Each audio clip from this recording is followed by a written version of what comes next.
right from an early age, I don't know exactly, all these expectations were set and they were all in my own head. All these things I had to do.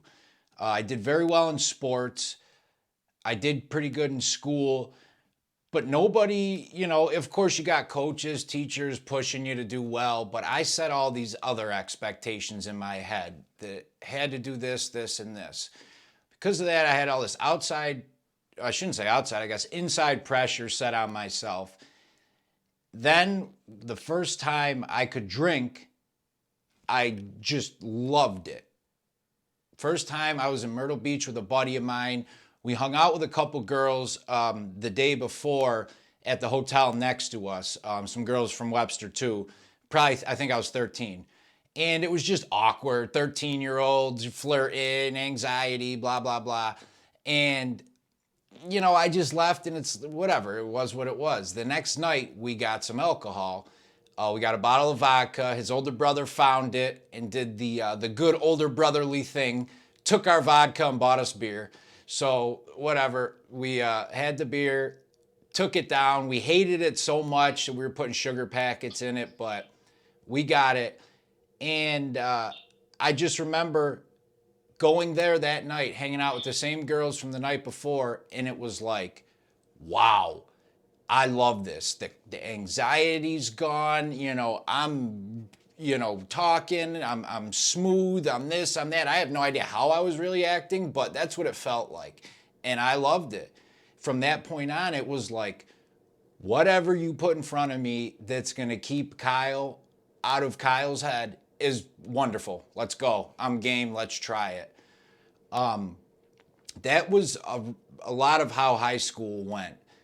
But my drinking from an early age was different than a lot of people around me. But at the same time, I also surrounded myself with like my core group of friends. There was like 8 or 9 of us. And a couple of the other ones are still either in active addiction or in this program. So what I would do a lot is look to the guy next to me and be like, oh, they drink the same. He drinks the same. So it's not that, weird.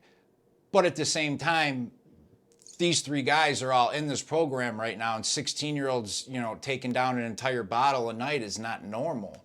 I got a DWI at 16, just,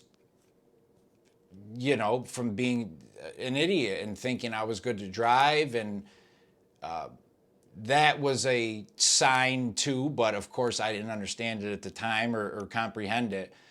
But also that was a different sign. So I went into my football coach's office and, not that I'm not bragging, but I was a very good player, a starter on both sides, and, ended up getting, player of the year for Rochester.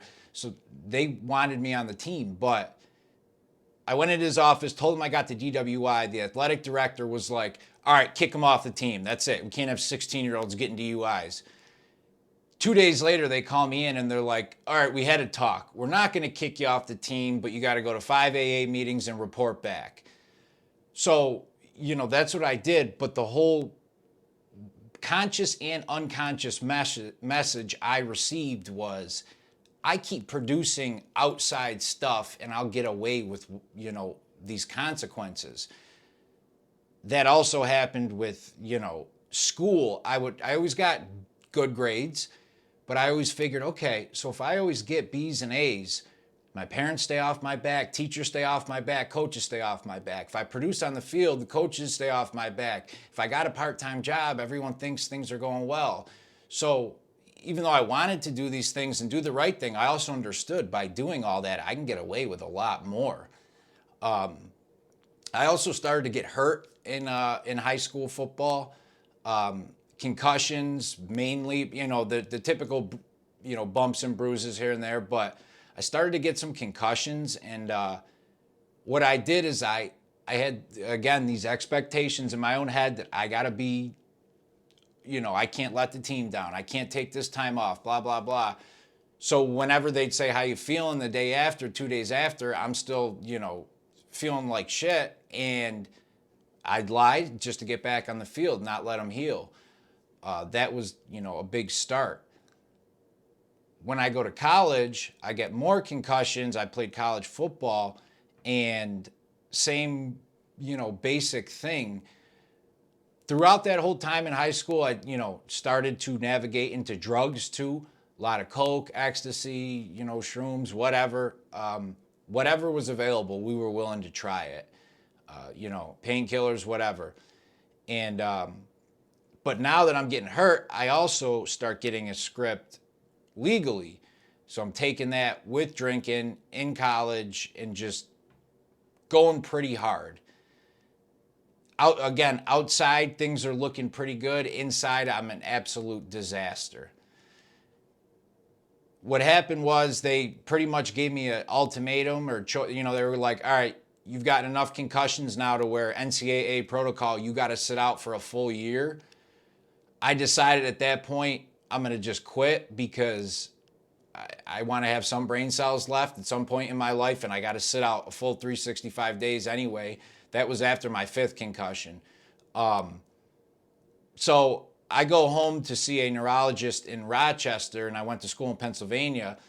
But of course, being the good alcoholic, good addict I am, I tell a buddy of mine, I'm like, hey, why don't you come back with me to Rochester? He's like, all right. So we come home. It's a Friday night. I have an appointment with the doctor Saturday morning. I just got that last concussion Tuesday afternoon. Friday night, we go out. I get blackout drunk. We get in a fight, and I get uppercutted in the head with this kid who's got a ring on like this big. Get another concussion on the way to see the concussion doctor a couple hours later. And I walk in, I got this, watermelon black eye, and, have to explain the story to him. And it was all, like when I look back now, it's just kind of insanity. I couldn't possibly comprehend like coming home and not going out and seeing my buddies and getting obliterated. It just wasn't even a thought. But so I, quit football, and that was a big turning point because my identity was football for the previous 15 years. Now I'm not playing football. I'm living in a house with 4 other football players. I made my whole schedule based on practice, so I have all this free time. I don't know who I am, what I'm supposed to do. I'm having all these post-concussive symptoms, and I just jumped, right into the party scene. I found somebody different to party with every single night. Didn't matter who they were, what they, frat guys, football people, sorority girls, whatever. I'm drinking, I'm partying with them. I also started going through my script pretty fast. Taking that with alcohol, going to the doctor, trying to get more and more and more. So now I'm seeking outside pills, oxy, stuff like that, a lot more. Down in Pennsylvania. So I somehow made it through college, and I come home. In the next couple years were just this steady progression of addiction with, opiates specifically. Just the whole, from perks up to oxys, up to snorting them, buying more, daily habit, all this stuff. We went to Las Vegas in August. I don't know what year, 2009 maybe.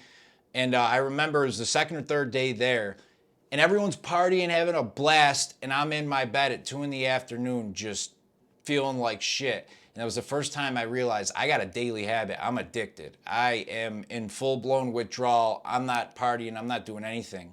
When we got home a couple days later, like 1 a.m, I went and met my buddy, got another bag or a pill, and everything went away. And that hit me like a ton of bricks. Like, you're a full-blown addict. You got a full addiction.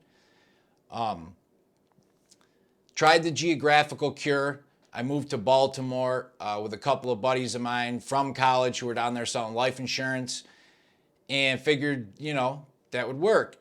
They didn't do drugs, they drank, but I did good for a couple months just because I worked like 80 hours a week selling life insurance, but I wasn't doing anything to treat any of the reasons I drank and drugged in the first place. I didn't seek any help. I didn't try to find out the reason, dig deep. I didn't search for anything. I just figured a new city. And, within a couple months, I'm in somebody's house selling them life insurance. And part of the process is we got to, if they agree, we got to go through their medical history, including medications. Somebody's got medications for Percocet, my eyes light up. I engage in a conversation. The next day, I'm at this client's house buying Percocet from them. And within a week, I'm buying heroin in Baltimore. And the next like 6 to 8 months were just a steady progression of, I wouldn't even say progression. I would say within that first week of doing it, by about 2 weeks later, I was doing a substantial amount of heroin every day. Ended up, leaving there. And another kind of quick little side thing that always kicks my ass, lets me know. So on New Year's Eve, 2012 going into 2013, we all drew straws for who's going to DD. I got the short straw. So we go out, we lived like 20 minutes south of Baltimore. We go to Baltimore, go out to party, and this girl came up to us at like 11:30, a girl that one of my buddies knew, and she's like, "You guys don't have to drive home tonight. You could stay at my apartment. It's like a mile down the road." Everyone's cool with it. My brain just goes off. Like, I was sober the last 8-9 hours of everyone partying. Now I got a free ticket not to drive. I go nuts. I go up to the bar and I'm like, shots of tequila and a cup of water and don't stop. We already paid, like it was like $100 to get in, all you could drink. And that was probably 11:40 p.m., the 31st. I wake up at 4 in the afternoon in Johns Hopkins Hospital the next day. I'm naked. I'm strapped down to this bed. I got a catheter in, and the nurse is calling me Nemo. And I'm like, why are you calling me Nemo? And she's like, apparently you decided to either, to this day, I don't know if I jumped, got in a fight, or what, off the Baltimore Harbor, about 30 feet down, hit my head, fell into the Chesapeake on New Year's Eve. So the water's got chunks of ice and blocks of, it's almost frozen. And they had to call like the fire department, and I had to get, the Coast Guard was there with a helicopter, and they were going to airlift me out, but my buddy jumped in and was holding me up, and they had to use the fire ladder to get me out. During all of that, while I was in the water flailing around going nuts, my other buddy called my father in Rochester and was like, "I don't know what to do. I think we're going to lose him." To this day, when my dad brings that up, it destroys me. I can't imagine what a parent would go through to get a phone call. You're 6 hours away from a guy who's drunk himself, but I don't think your son's going to make it, and not really explain the situation, what's happening, can't talk to me. When my dad tells me that, I just start break down, because that history is, my life of what I did to family and loved ones around me. It's unbelievable. So after that, I moved back to Rochester, and I told my parents I had the flu, to get, I was going to cold turkey the heroin and get off it. That lasted 2 days. And so then I started shooting up, and it just was a tornado. The next 4 months were a tornado of destruction, kicked out of the house, robbing, stealing, you name it. I ended up committing a bunch of burglaries to get money to get high. I was living in my car. I got arrested on May 18th, 2013. And I got arrested on 2 burglaries. And then I was in the county jail. And 2 weeks later, they came and charged me with more. And then 2 months later, they came and charged me with more. And I ended up getting sentenced to 3.5 years in prison. And I went and did... when I went to prison, it was the first place I went to. It was like a joke, to be honest. And I took that as this full-blown addict. I'm like, okay. I was getting high. I got high more days than I was sober in there. Over 50% of the time. And, we were like eating pasta, lifting weights, getting high. And I was like, this is a joke. And, got again, my, untreated addiction. I just went full bore into it. I got caught in prison. After 1 full year, I got caught, failed the drug test. And in New York State, when you fail a drug test, back then, they changed some of the rules, but you go to solitary. I got sentenced to 30 days in solitary. First day in there, I get in more trouble, get another 90 added on. Then I got in more trouble, got another 30 added on. That first trip, I ended up doing 123 days in the box. And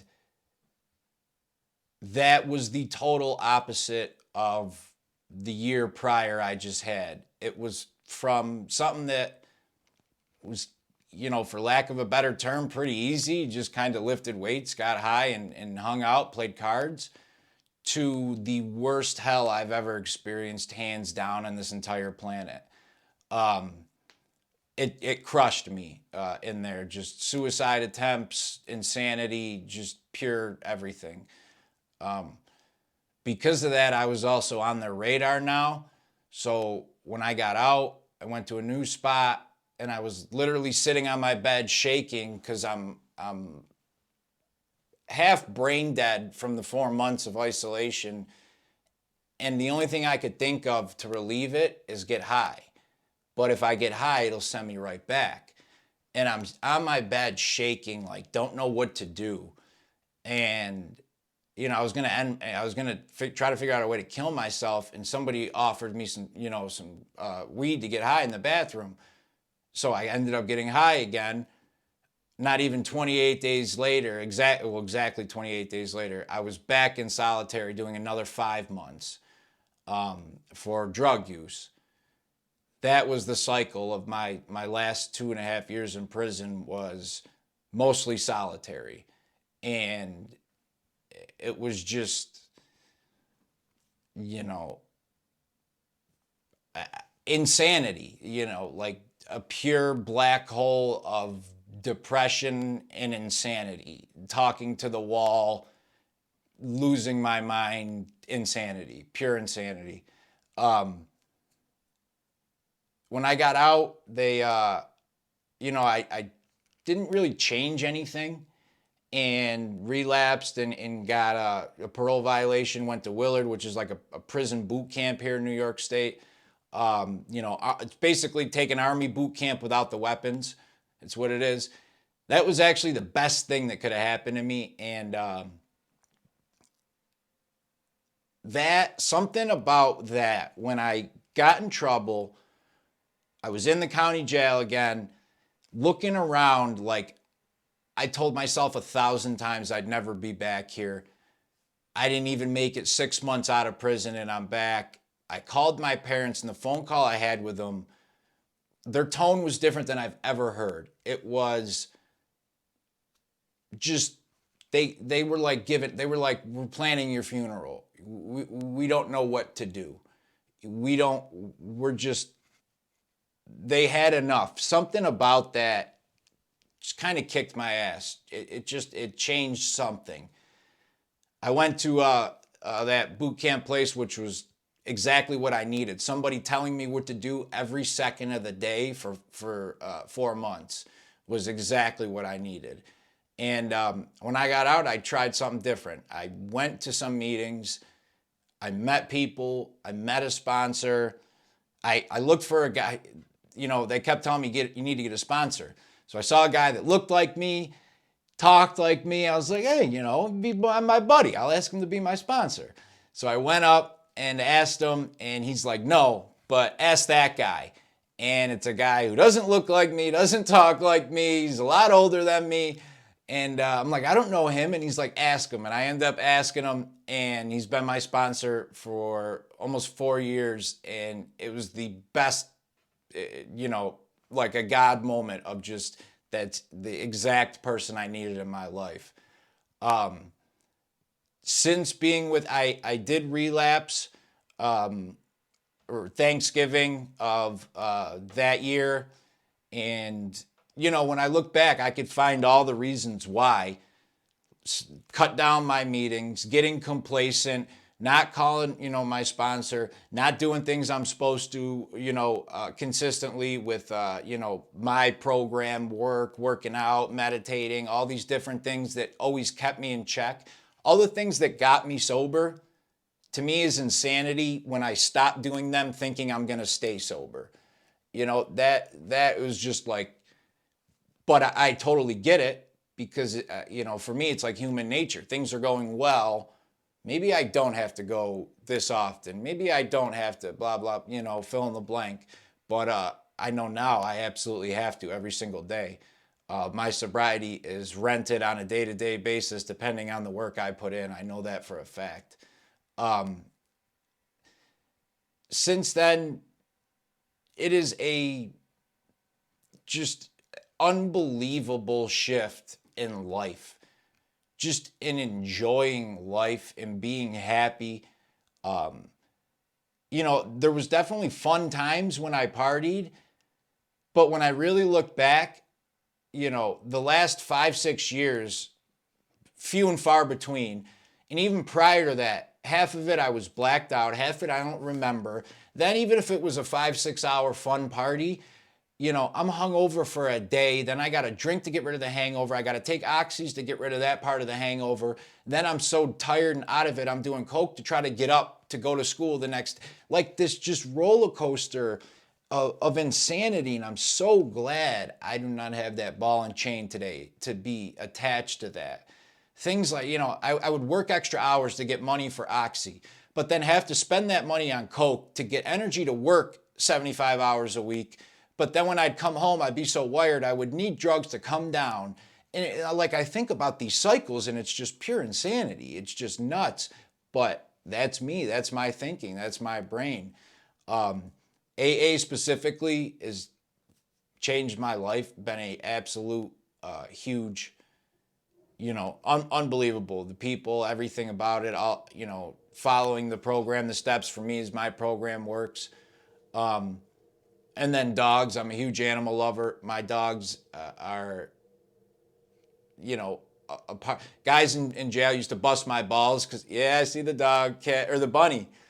They used to bust my balls because they have, like Jessica Alba and, so-and-so and Nicki Minaj on their board and their girlfriends. And I had my dogs. And, there's all, I guess my point with that is, to me, I take all these different things of different programs, fitness, meditation, AA is my core, but all these different things, animals, and put it together for my unique recovery. And I think that's a good thing that different people do it. Today, my life's awesome. Thank you. It's cool. And it's also scary as hell because, we had a friend OD a week ago. I had another one 2 weeks ago. So it's real. This shit is real. 2 guys dead in 2 weeks that I knew pretty well.